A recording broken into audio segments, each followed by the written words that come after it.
So today I want to talk about the all-NBA talent team. Now when I say that, you're probably thinking, all-talent team, wouldn't that be the greatest of all time? Yes and no, because clearly you can't be one of the greatest of all time without being an extremely talented athlete. But even some of the greatest of all time are not the most talented players of all time. And maybe the best example of this is my favorite player of all time in Kobe Bryant, where if you look at Kobe, of course he was talented, of course he was athletic, but he didn't really stand out. He was a normal NBA athlete, but he got the absolute most out of his talent and became one of the greatest of all time. So today's video is kind of like the opposite of that. And I know a lot of people, including myself, don't often agree with Gilbert Arenas' takes, but he described this perfectly when talking about Kobe. What makes Kobe special in player's mind, right? In a player's mind himself, right? It has, we don't go by your stats. We don't go by the accolades. We go by how the person played, what was his attributes, right? So when you think about the greatest players of all time, 90, 80% of them have God gift of natural talent, ability, body. Jordan, 48-inch vertical, right? You got the big hands, right? Right. You got LeBron, right? You have Shaquille O'Neal, right? Then Magic, 6'9" point guard with vision. Kobe, standard. If I give you 6'6" and then took every 6'6" guard in the NBA and NBA history, you would never find him, right? He wasn't quick, he wasn't fast. 38-inch vertical, that's standard. Like if you don't have a 38-inch vertical, you're not even a shooting guard in today's game, right? And what he did with that body, it's like you took a S500 and he was pushing it like a Bugatti. And it's truly a testament to Kobe that we don't actually talk about it. We don't see Kobe as someone that was disadvantaged in a lot of these conversations, but you talk about LeBron James, bigger, stronger, faster, jumps higher. Michael Jordan, bigger, stronger, faster, jumps higher. Guys like T-Mac and Kevin Durant, taller and longer. But I will tell you where Kobe had a physical advantage compared to a lot of his peers. Kobe was 6'6" with a 6'11" wingspan. Something we don't really talk about when evaluating players. We more so talk about it on defense, right? Like a Draymond Green who's 6'5". He's a legit 6'5", but he's able to be one of the greatest defenders of all time, not because he's very smart, I mean that obviously too, but he's 6'5" with a 7'1" wingspan. Right? Like that makes up a lot of that difference. You got guys like Donovan Mitchell and Dwayne Wade for that matter. Donovan Mitchell is 6'2", 6'3" at best, but he has a 6'10" wingspan. So some of the crazy dunks we see Donovan Mitchell get, yes, it's because he has crazy bounce, but also he has a 6'10" wingspan. Same thing with Dwayne Wade. But I'm kind of rambling now. Let's get back to the point of this video, the all-talent team. And for a second, let's get back to Kobe, because I believe Kobe is one of the greatest in-game dunkers of all time. No one really talks about Kobe like that, but I think he has some of the best in-game dunks ever. And why do I bring Kobe back up again? Because the first guy on this list for me is Vince Carter. Maybe the greatest in-game dunker of all time, someone that had significantly more quote-unquote talent than someone like Kobe, but he didn't get the most out of it. I know this doesn't mean everything, but how many all-NBA teams do you think Vince Carter had? Someone that played 20 plus years in the NBA, someone that had a few injuries, but nothing crazy, nothing devastating. Vince Carter only made All-NBA 2 times, and it was his second and third year in the NBA. And I'm not gonna ignore there was an injury, but he still went on to play, he still went on to put up similar numbers. Now, it was a different time, right? Like today, if you're 31, 32, 33, we're still expecting you to be great. I'm not going to put that on Vince Carter, even though the Orlando Magic made the finals. And after losing to Kobe and the Lakers, they realized they needed one more scorer on their team. So they went out and got Vince Carter. And they made it back to the conference finals, sweeping Charlotte, sweeping Atlanta in the first 2 rounds before meeting up against Boston. Kind of one of the series you bring in a guy like Vince Carter for, someone to help you get over the edge.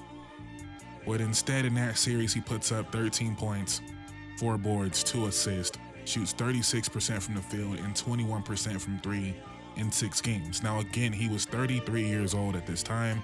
Not going to hold him too much to that. And the reason I jumped straight to that year is because that was the last year people considered Vince Carter to actually be a star. After disappointing in New Jersey and disappointing in Orlando, he no longer had star expectations and just went on to become a beloved role player. But I truly think if Vince Carter retired, let's say 6 years before he did, I'm not sure we'd look at him with the same reverence that we do now. Even though he was amazing, I think there would be a little bit more disappointment in the career he had, just being honest. But it was another just disappointing moment in the career of Vince Carter. And me saying he didn't quite live up to his talent does not mean he wasn't a Hall of Famer or wasn't a great player or didn't have a huge impact on basketball all around the world. He did all of that. But I think we all could look at the talent and say kind of a little bit underwhelmed by his career. That's all I'm saying. Next up, I want to talk about a guy that was my favorite player growing up. Keeping up with the Kobe theme, I guess, Lamar Odom. Lamar Odom was my favorite basketball player growing up in Southern California. Even above Kobe, it was Lamar Odom. I thought Lamar Odom was the coolest guy in the world. I wanted to play like Lamar Odom. And Lamar Odom is one of the most talented basketball players we've ever seen. But for whatever reason, he didn't want to be that guy. And I think the greatest way to really encapsulate that is you guys all remember the year, or maybe you guys don't remember, you guys are young, but the year Kobe put up 35 points per game, the 05-06 year. Lamar Odom was on that team. Lamar Odom was second on that team in scoring. Yet he only took 11 shots per game, and that doesn't sound like a small amount. But Kobe took, and this is a crazy number, Kobe took 27 shots per game. I know what you're thinking. Kobe gotta let Lamar cook. Lamar took 11. Third on the team in shots was Smush Parker at 9. This is where it gets crazy because Smush Parker is low-key underrated, large part because of Kobe. It is what it is, right? Fourth on the team in shots, Chris Mim. Fifth on the team in shots, Brian Cook. Lamar Odom could have took more shots on that team. Like, he really could have. And he had a great year, right? He put up 15 points, 9 boards, 5 assists, a steal and a block, 48% shooting from the field, 37% from 3. By all accounts, a great year. But again, naming that roster, Smush Parker, Chris Mim, Brian Cook, Devin George, Kwame Brown, Luke Walton, those were the next guys in shot attempts. There's no reason Lamar couldn't get you 14 shots a game on that team if he wanted to, but he didn't want to be that guy. But he was capable of having these crazy performances. I remember a game where he had 23 points, 21 boards, 5 assists, 5 blocks. Like, there's only so many people in NBA history that could do that, where I honestly think if he had the motor to go out and do it, he could have been Giannis before Giannis, right? I'm not saying it would have been 2-time MVP, but there's no reason Lamar Odom couldn't have put up 24 points, 13 boards, 7 assists, 2 blocks a game. Like, he could have been doing that if he really wanted to, but that wasn't his MO, and he just wanted to be a guy, one of the guys on the team, and he was able to do that, be a championship player, win a 6-man, and have a hell of a career. But talent for talent, Lamar Odom could have been one of the greatest of all time, in my opinion. But again, I will admit my bias there because, like I said, was my favorite player growing up. Next up is a guy I don't think we talk about enough as far as how talented he actually was. One of the best in-game dunkers, also one of the best shooters, and I'm talking about J.R. Smith. I think we all kind of settled in on who J.R. Smith was going to be early in his career. For whatever reasons, right? Maybe it was off-court reasons. I don't really know. But J.R., when we're talking about talented, the dribble, I think, is the underrated part about it. And I feel like we could talk about this now because someone's going to bring up, oh, Andrew Wiggins on the all-talent team. Maybe. But to me, when I look at Wiggins, when I look at Rudy Gay, I see the obvious flaw in their game that tells me, oh, that's why they didn't pan out to be who we thought they could be. Even if you want to say someone like Wiggins, if he just tried hard every night, he'd be better for sure. But when I look at the idea of Wiggins being the superstar wing, I look at the handle and I say, yeah, it was never going to happen. With JR, you have one of the all-time leaders in threes that had a pretty good handle, that was strong, right? Was a strong defender, could finish at the rim. Like, there was really nothing JR couldn't do. He wasn't an extreme passer, right? But I think he could have been a better passer if he had more of that opportunity of being a lead guy. But like I said, early in his career, everyone kind of decided, you know what? that's not going to be JR. And he wasn't really drafted to be that guy. And I don't want to boil down the conversation to this and make it as simple as this, but sometimes you got to say it, right? If you put on a J.R. Smith highlight tape, you wouldn't be able to tell somebody he wasn't one of the greatest of all time. Like, the highlights are out of this world.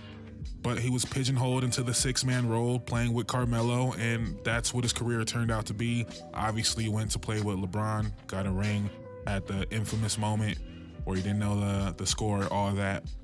But JR, like, again, just watch the highlights. I'm not going to focus on JR too much because you guys know what I'm saying. Like, the dunks, the threes, the handle, the creativity. J.R. Smith could have done more, in my opinion. To me, it's kind of crazy that his career high is 18 points per game. It just doesn't seem right.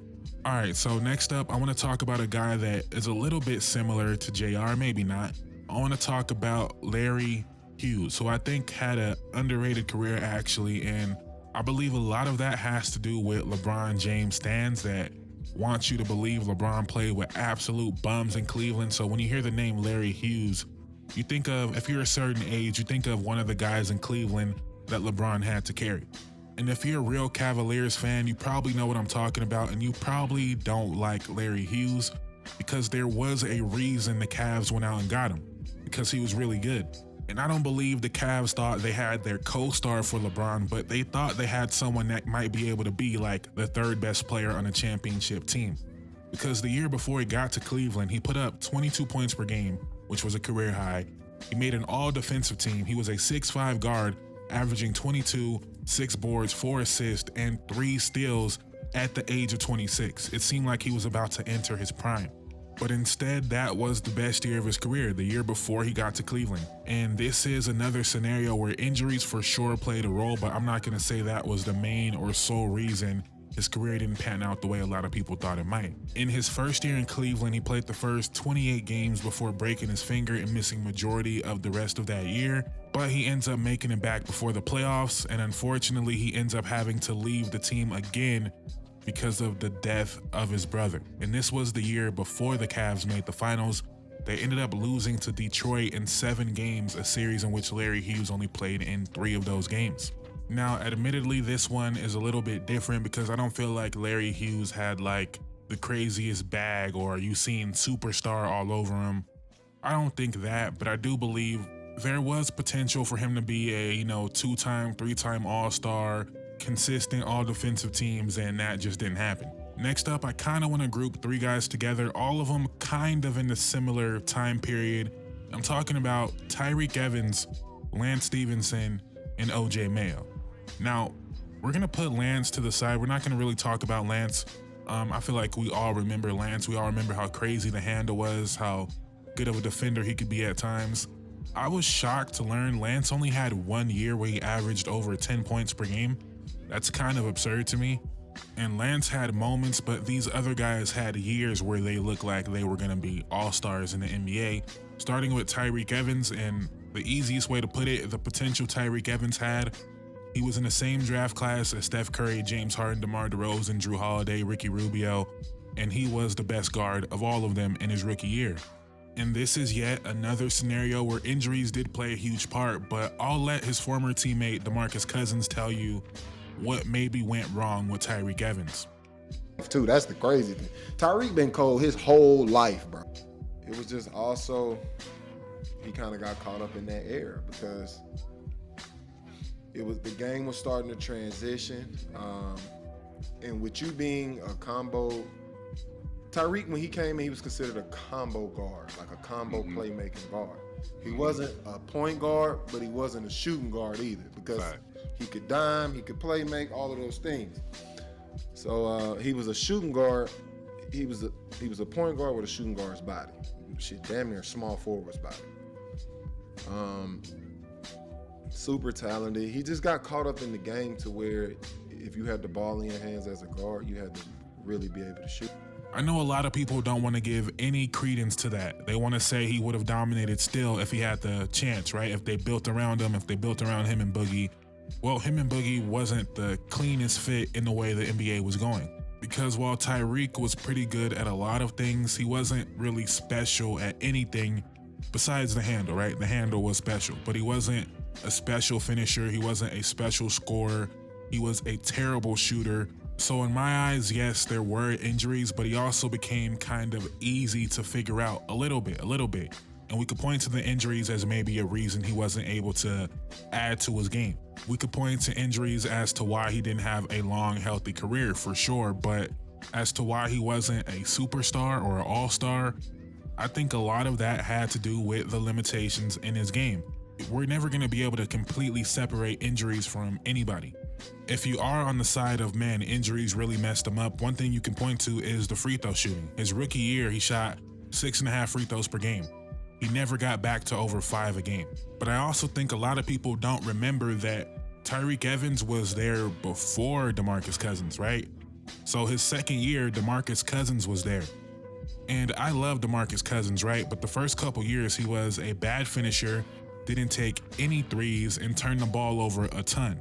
They weren't the greatest fit together, and I know we make fun of the Kings for so much, and it's all well-deserved, but the idea that they didn't feel like Tyreke Evans was the guy we want to build everything around, I don't think we can blame them for that. He wasn't this elite spacer for Boogie. He also wasn't the guy you felt like, man, just go get buckets, just go score. He couldn't score at will. He was a very good scorer, and he wasn't this elite passer. Do I believe that if he had a team with a bunch of spacing around him, he could have put up 23 points, 7 boards, 7 assists? Yeah, I think that could have happened. I also think that's probably not a very good team.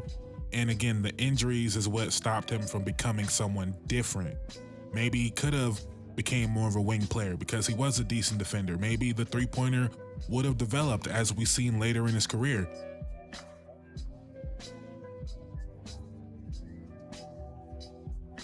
And you guys got to remember, when I say he was a bad shooter, I don't mean like he was a okay shooter. Like, he was terrible at shooting the basketball. His first 3 years, he shot 25% from 3 as your lead ball handler. So I am contradicting myself by telling you guys all the reasons he didn't pan out to be that player while also telling you he was one of the most talented players in the NBA. So don't get me confused, right? I'm not telling you guys, oh, he was never going to be good, he was going to be a bum. I'm not saying that at all. He definitely had all-star talent that he could have gotten more out of if not for circumstances and injuries, for sure. But I don't think he was ever going to be what his rookie year suggested he might be, if that makes any sense. You know, maybe if he was drafted 5 years prior in the mid-2000s, could he have been a lead ball handler in the mid-2000s? I think he could have. But I think he was almost like a mix of Tony Parker and Manu Ginobili. Alright, so I'm editing this video and I kind of just made that statement about Tony Parker and Manu Ginobili and kept it pushing. That's an absurd statement to just throw out there, but I know you guys see it. There's a lot of Tony Parker in his game with some Manu mixed in. I know you guys see it. And if he was drafted in that time, I think he would have been that player. I think he would have been an all-star in the NBA. We were just moving away from Tyreke Evans. But the sad thing about Tyreke Evans' career is he did have a resurgence, right? After all the injuries, he was suspended once for the drug policy. After all that, he has this amazing comeback here in Memphis where he puts up damn near the same numbers as his rookie year. 19 points, 5 assists, 5 boards. Only this time he's shooting the ball. He's shooting 39% from 3 on 5 attempts. The same guy that was shooting 25% his first 3 years. And at this time, he's only 29 years old. But after that great year in Memphis, he goes to Indiana, a team that is trying to win now. And he was okay in Indiana. He only shot 39% from the field, but he still shot 35% from 3. He still showed, you know, flashes of what he used to be. But after that, he ends up getting suspended again for a 2-year ban from the NBA, and he was reinstated in 2022 and was never picked up again. So sorry for rambling on Tyreke Evans. I feel like I kind of made this part a little bit messy, kind of contradicted myself a lot, but that's going to happen. But long story longer, Tyreke Evans was extremely talented and extremely unlucky. If he got drafted somewhere else, he probably would have had a better, first few years after that rookie year. While at the same time, we absolutely do fantasize that rookie year and we don't acknowledge the actual flaws in his game. He could have been an all-star, he could have been very good, but I don't think he was ever gonna be the superstar Hall of Fame player that we talk about him like he could have been. That's just my opinion though, and you could disagree. That's what makes it fun. That's what makes it fun. I just don't want you guys to think I'm out here saying Tyreke Evans was weak or something. Obviously not. He wouldn't be on this video if I thought he was weak. But speaking of sad stories and guys being suspended, we have to talk about OJ Mayo. OJ Mayo, who was before Tyreke Evans, was drafted the year before. And like Tyreke Evans, who was in the same class as Steph Curry and James Harden, OJ Mayo was in the same class as Derrick Rose and Russell Westbrook. He finished second in Rookie of the Year voting behind Derrick Rose. And speaking of like shooting and how we were in a different time, I think if OJ Mayo were in today's NBA, he would have been even better. Because back then, guys didn't really have the freedom to take the shots that OJ Mayo would take and oftentimes make. But I feel like that's why he was relegated to a bench role. And in today's NBA, I feel like he would be an all-star level player. And the crazy thing about his time in Memphis, if you look at what happened to Memphis after OJ Mayo left, he was kind of exactly who they needed. An explosive scorer. Those teams were so good and they would grit and grind and they would keep it close. And at the end of the day, the other team usually had a guy that could just take over in an instant. And OJ Mayo was that type of guy. I don't know why I just thought about this random game, but you guys probably don't even remember this game, but there was a game, the Clippers-Grizzlies rivalry, you guys remember that? There was a game where Nick Young just went crazy, hit like 6 threes. The Grizzlies were missing that type of guy, and OJ Mayo was that type of guy. And you know what? Nick Young deserves to be on here as well. We might do another whole video about Nick Young, but very similar to OJ Mayo. Shooting guard from SC, a lot of Kobe in their games, and probably drafted a little bit too early. Nick Young was drafted 1 year before OJ Mayo in 07, Mayo in 08, and it just wasn't a complete three-point shooting league at that point, to the point where Nick Young didn't take over 5 threes a game until year 7 of his career. But yeah, we're probably gonna do a whole video on Nick Young, back to OJ Mayo. But in his 3rd year, the suspensions would start. He was suspended for 10 games for PEDs that he blamed on energy drinks, right? That next year he came back in the shortened season and played in all 66 games, but did not start 1 game. He was a young, talented player that felt like he had all-star potential, and he wanted to start. So he would end up declining his player option, which was a rare thing to do at that time, and he becomes an unrestricted free agent, and he ends up signing with Dallas. And in the first couple weeks or first couple months with Dallas, he's absolutely killing because Dirk is hurt. Dirk comes back, his numbers go down, and ultimately he's not happy in Dallas as well. He ends up going to Milwaukee, and it becomes kind of a swap, Monte Ellis for OJ Mayo. And you guys remember that was like the best years of Monte Ellis's career. And that Dallas team was extremely, I think no one's gonna remember how good that team was. They went 7 games with the eventual champion Spurs. But just looking at his career, if he stayed in Memphis, right? That was a great spot for him. Think about the 2013, 2014, 2015 Grizzlies teams that were very good and needed a little bit more offense. He would have been perfect on that team.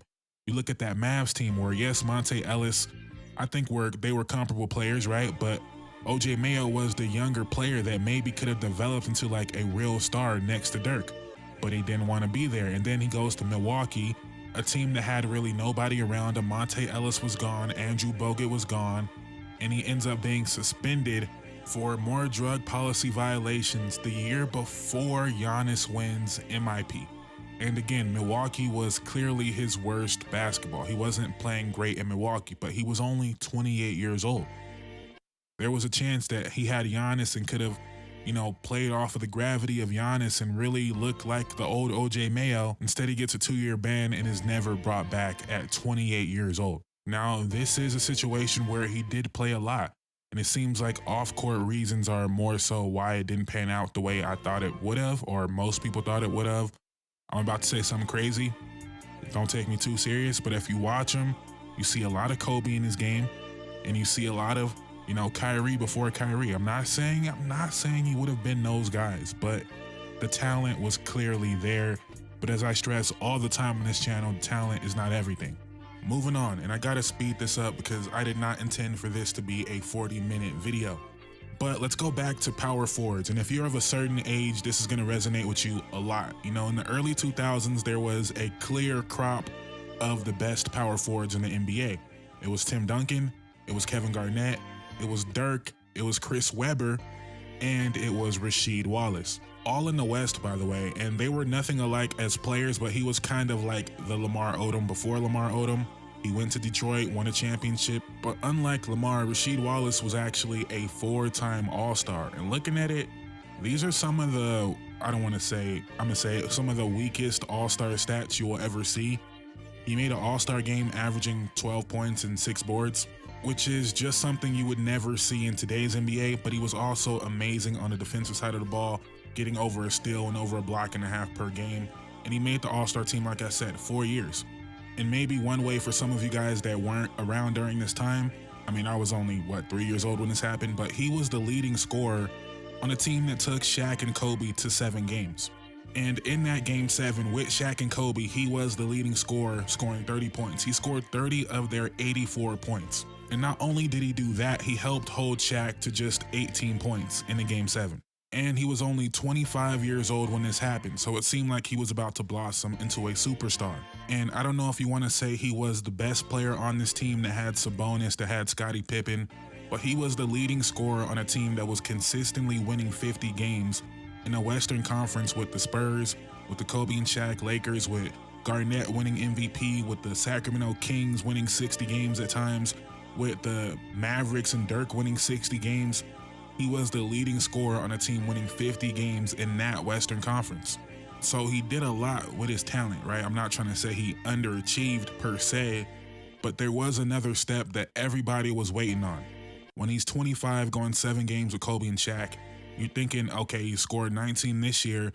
He's going to come back next year and he's going to score 23, 24. He never scored over 20 points per game in his career, and that's not like a big deal. Like, he had an amazing career, borderline Hall of Fame career, but he never hit that next step everybody was waiting on. To me, very similar to Lamar Odom, and he never made an all-defensive team. Lamar Odom never made an all-defensive team, but if you ask me, those were 2 of the best defenders of the 2000s. But we're gonna continue with someone else that is similar to Lamar Odom, and I wanna talk about Josh Smith. But before I give you guys my opinion of Josh Smith, I want you guys to see this clip of Jeff Teague talking about Josh Smith.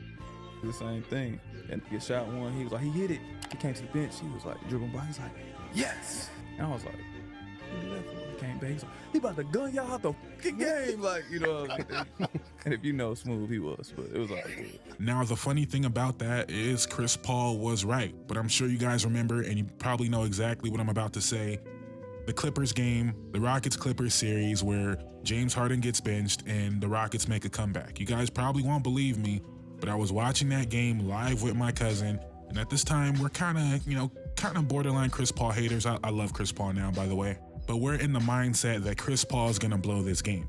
We also know Josh Smith, so we see Josh Smith hit a couple jumpers, and we're thinking, oh, he's about to win them this game. Because yes, Josh Smith can lose you a game, but he can also win you a game. And at that point, the game was already over, so he could only really do one thing. You guys won't believe me, but we called that in that moment. We knew the Clippers were about to lose that game and lose that series. But he's another guy where I can't believe he only has one all-defensive team. There's a year where he was 6th in DPOY voting, but didn't make an all-defensive team that year. I don't get that one. But he was one of those guys where if you turn on the TV on the right night, you're thinking you're watching the best player in the NBA. And I'm not even joking. Again, very similar to Lamar Odom, and maybe I have a type, right? Maybe I love the tall point forward. And I know it was a different time, right? So the mid-range jumper was more acceptable back then. But even back then for him, he was not a good shooter at all. So that was the fatal flaw. But I still think if he wanted to get to the rim more, he could have. He was really the type of athlete that could dunk every single play if he wanted to, because he also had the handle to get there. But he settled a lot, and I don't really blame him too much. Like I was saying, it was a different time, and if he was able to hit a couple of these mid-range jumpers, he could have been a superstar. He really could have. And this stat doesn't mean anything. I know it doesn't mean anything. Okay, I'm not saying he's, for sure not saying he's on this list, but players to put up 17 points per game, 2.5 blocks, 1.5 steals, and 3 assists. Kareem, Hakeem, David Robinson, and Josh Smith. I don't think anything else has to be said as far as what he was capable of on the court. Now, Hakeem did it 4 times, David Robinson did it twice, Kareem only did it once, and those guys scored much more than 17 points per game. But the idea that someone that is capable of being on that list to never be an all-star, kind of disappointing. I feel like we all can say that. And I've been yapping and yapping and yapping. So we might make a part 2 of this video if you guys like it. You know, I'm only gonna do that if you guys support the video, if people are interested in it. If this is one of my, you know, least liked or least watched videos, clearly we won't be returning to it. But we can do a part 2 of these, just going down memory lane of some of my favorite players growing up, because most of these guys were my favorite players growing up. Josh Smith, Lamar Odom, J.R. Smith, like, these were my guys. And speaking of my guys, this is going to be the only current player that I do, but I feel like it's only right because he's going to be on this list more than likely at the end of his career. Maybe it turns around, but I think he's going to be on this list, and I'm talking about Brandon Ingram. Not because he's a bad player, but again, when we talk about talent versus the result, I feel like you have to bring up Brandon Ingram. If I told you a guy was 6'8", with a 7'3" wingspan, with a 40-inch vertical, that could dribble, pass, and shoot, that had one of the best pull-up mid-range jumpers in the NBA, that was an elite post player in the NBA, that is a career 36% from 3, that is shooting 85% from the free throw line over his last 6 years, you would say, how is that guy not one of the best players in the NBA? When, as far as skill set, there is literally nothing missing from his game. And I'm not saying he's better than these guys because, again, talent isn't everything. But if we're talking talent for talent, he's more talented than Devin Booker, Jaylen Brown, even a Jason Tatum.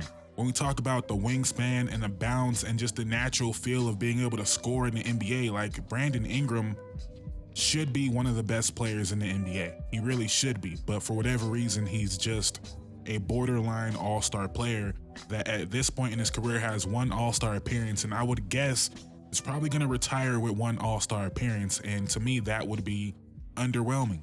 But that is where we are going to call the video. I came into this thinking I was going to title this All NBA Talent Team or whatever, but I think I'm just going to put it simply, they should have been better, because that's really what I'm trying to say about all these guys. And if you guys made it all the way to the end of this video, please like, please subscribe. This is a different type of video than I've been doing. So I need to see the positive feedback so I can keep doing stuff like this instead of doing the monotonous day-to-day NBA grind, which we will do on the road to the playoffs. But these are more fun for me to do right now. You know, I'm watching the NBA daily, but this is more fun for me. This is really my bag, right? I like the big picture stuff where this video is going to be relevant, you know, 10 years from now. Hopefully, right? Hopefully. You guys get what I'm saying. I'm not trying to say this video is going to be so important to the basketball conversation. I'm not saying that.